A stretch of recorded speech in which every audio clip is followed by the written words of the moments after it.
बहुत बहुत धन्यवाद। इस कार्यक्रम का सफल संचालन कर रहे बहुत ही सम्मानित माननीय राकेश वर्मा जी, जो इस विधानसभा के प्रभारी हैं। आदरणीय साथियों, आप लोगों से बात करूं इससे पहले भारतीय संविधान के निर्माता परम पूज्य बोधिसत्व बाबा साहब डॉक्टर BR अम्बेडकर जी, वाम save DS floor Bahujan Samaj party के संस्थापक मसीहा मानव श्री कांशीराम साहब सहित समाज में जन्मे सभी संतों गुरुओं महापुरुषों के चरणों में श्रद्धा का सुमन अर्पित करता हूँ।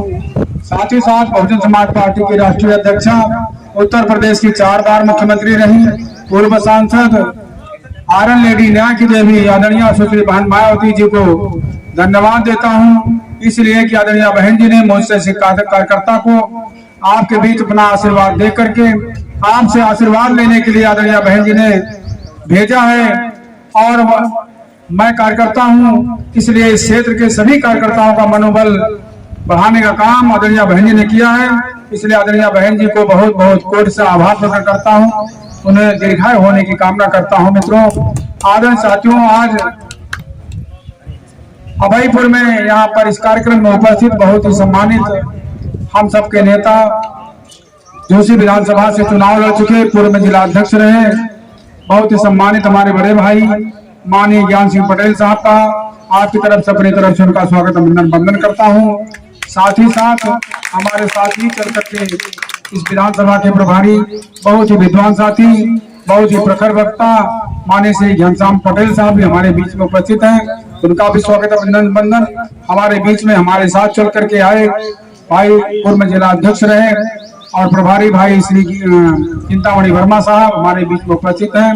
हमारे बीच में बहुत ही सम्मानित पूर्व में सडो वामसेव के जिला संयोजक रहे, जिलाधिकारी कार्यालय से सेवानिवृत्त, हमारे साथ जब से चुनाव शुरू हुआ है मेरे साथ लगातार साथ दे रहे हैं, बहुत ही सम्मानित माननीय अशोक कुमार साहब हमारे बीच में उपस्थित हैं, उनका भी स्वागत अभिनंदन वंदन। हमारे बीच में कासिम भाई बहुत ही सम्मानित साथी हैं, हमारे बीच में उपस्थित हैं। सामने बैठे सभी नौजवान बुजुर्ग माताओं एवं बहनों का, जिनका नाम मैं नहीं ले पाया हूँ, सभी का स्वागत अभिनंदन वंदन करता हूँ। मित्रों, ये चुनाव का समय है, चुनाव के समय में बहुत विस्तार से बातें हो नहीं पाती हैं और विस्तार से बातें हमारे घनश्याम भाई गांव-गांव जाकर के वो कर चुके हैं, इसलिए आप लोगों से केवल अपील करना है, अपील ये करना है कि चुनाव के समय तमाम पार्टियां चुनाव समय वोट मांगने के लिए आती हैं।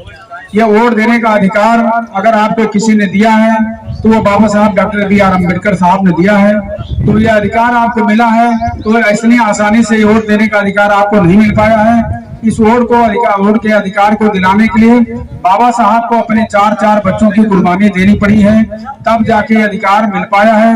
और यह अधिकार नहीं बल्कि हथियार है। इस हथियार को, इसमें 2 तरफ धार है, इसका आप सही प्रयोग करेंगे तो दुश्मन कटेगा, अगर आप इसका गलत प्रयोग करेंगे तो आप खुद कट जाएंगे। इसलिए मित्रों, ये वोट देने का अधिकार बाबा साहब ने दिलाया, लेकिन वोट का सही मूल्य, वोट की सही कीमत अगर किसी ने बताया तो मसीहा मानव श्री कांशीराम साहब ने बताने का काम किया और ललकार के कहा, मानव श्री कांशीराम साहब ने कहा, वोट हमारा, राज तुम्हारा, नहीं चलेगा, नहीं चलेगा। वोट किसका? वोट बहुजन समाज का या सर्व समाज का, और राज किसका? कुछ लोगों का। राज किसका? चंद लोगों का, चंद चालाक लोगों का कहिए। लेकिन साहब ने ललकारा, लेकिन साहब की बात हम लोग कहाँ माने? अगर वोट हमारा, राज उनका चल रहा है, कहीं कहीं गलती है ना हमारी। अच्छा, जो राज चल रहा है, राज ऐसे नहीं चला रहे, उनकी मंशा खराब है। जो बाबा साहब ने भारतीय संविधान में हक अधिकार दिए हैं उस पर भी छेड़खानी हो रही है, बहुत कुछ खराब कर चुके हैं। शिक्षा में कटौती कर दिए, फीस बढ़ा दिया इन लोगों ने, ताकि हमारे आपके बच्चे पढ़ लिख न पावे, अनपढ़ हो जाएं, अशिक्षित हो जाएं।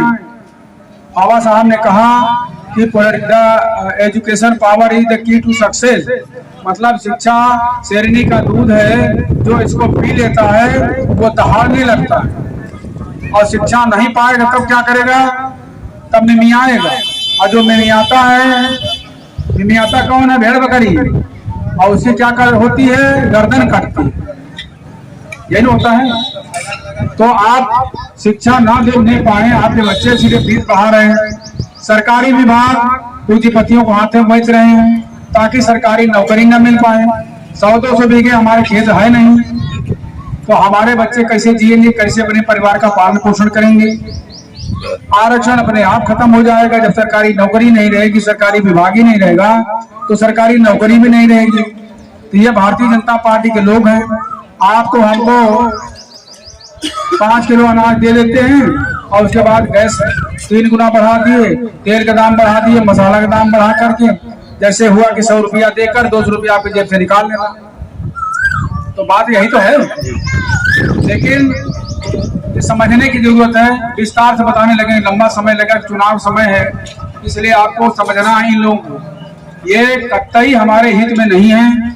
हमारे लोग अगर इनको वोट देते हैं तो समझ लीजिए कि अब जिसे अपने पैर कुल्हाड़ी मारने का काम है, अपने पैर पर ही कुल्हाड़ी मार रहे हैं, या जिस डाल पे आप बैठे हैं उसी डाल को काट। इतना खतरनाक है आप। इसलिए भारतीय जनता पार्टी को तो सही वोट न दे रहा। एक और आएंगे कहे हम संविधान बचाने की लड़ाई लड़ रहे हैं। संविधान बचाने की लड़ाई लड़ने वाले उन्हीं पार्टी के जो मुखिया थे, लोकसभा में माननीय मोदी जी को आशीर्वाद दिए थे दूसरी बार प्रधानमंत्री बनने के लिए। कौन दिए थे? दोबारा प्रधानमंत्री बनाने का आशीर्वाद किसने दिया था लोकसभा में? माननीय मुलायम सिंह यादव जी ने दिया था। और उनके योगी जी के नाते रिश्ते किससे हैं? माननीय अखिलेश जी के नाते। ससुराल कहाँ है?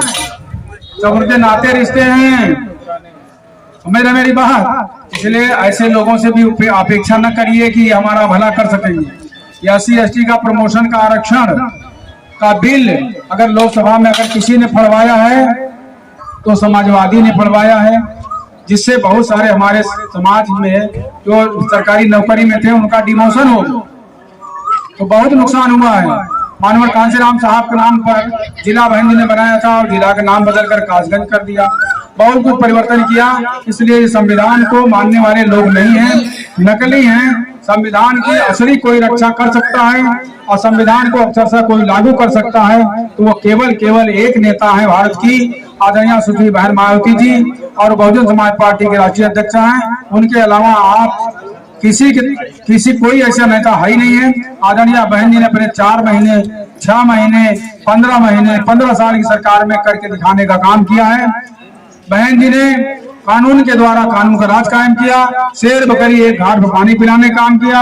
महामाया पेंशन योजना, महामाया आवास योजना, सावित्रीबाई शिक्षा मदद योजना, मानवर श्री कांशीराम साहब शहरी आवास योजना, तमाम तरह की योजना, अम्बेडकर ग्राम विकास योजना के तहत गांव-गांव में जहां कच्ची सड़कें भी नहीं थी, खंजा भी नहीं था, वहां पक्की सड़कें पहुंचाना, और हर मजरे में प्राइमरी स्कूल खुलवाना, और हर ब्लॉक में 30 बिस्तर का सामुदायिक स्वास्थ्य केंद्र बनाना। इतना काम मैं गिनाने लगूंगा तो हमको कई घंटा समय चाहेगा, 4 मीटिंग हमारी छूट जाएगी। इसलिए आदरणीय बहन जी ने इतना काम किया है, उनके कामों गिनाने लगेंगे तो बहुत समय लगेगा। इसलिए आप लोग से निवेदन है कि 25 मई को आदरणीय बहन जी ने कहा है कि पहले आप मतदान करेंगे, तब उसके बाद जलपान करेंगे, और इतना हाथी के सामने वाली बटन दबा दीजिए कि यहाँ से EVM PVM में कोई घोटाला करना भी चाहे, उनका घोटाला सब फेल हो जाए, और बहुजन समाज का पार्टी का प्रत्याशी भारी मतों से जीते और आदरणीय बहन जी को देश के प्रधानमंत्री बनाने में सहयोग करे, और आदरणीय बहन जी देश के प्रधानमंत्री बनकर भारतीय संविधान को अक्षरशः लागू करें, और हमारा आपका कल्याण हो और अमन चैन कायम हो। देश में जो नफरत के बीज बोए जा रहे हैं ये सब खत्म हो, और हम सबके अंदर भाईचारा बने। इन्हीं बातों के साथ मैं आप सबका स्वागत अभिनंदन वंदन करते हुए अपनी वाणी को विराम देता हूँ। जय भीम, जय भारत, जय बहुजन समाज, खुदा हाफिज।